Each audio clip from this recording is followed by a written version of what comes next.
रिक्षाच्या अपघातानंतर किरकोळ वादानंतर शहरात तणाव निर्माण झाला होता. त्यानंतर पोलिसांनी हस्तक्षेप करत गुन्हे दाखल केले आणि वातावरण निवडलं होतं. मात्र रात्री 8 वाजेनंतर अफवांचा पेव फुटल्यानंतर शहरातील काही संवेदनशील भागात दगडफेकीच्या घटना समोर आलेल्या आहेत.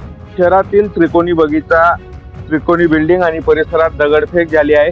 त्यानंतर पोलीस प्रशासन अलर्ट मोडवर असल्याने पोलिसांनी दगडफेक करणारा जमाव लगेच पांगवल्याने मोठी घटना टळलेली आहे.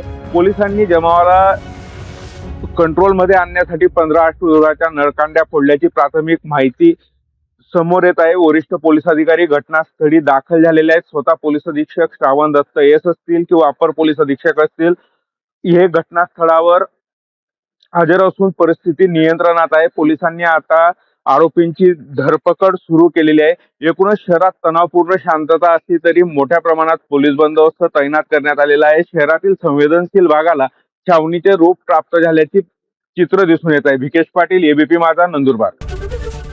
एबीपी माझा, उघडा डोळे बघा नीट.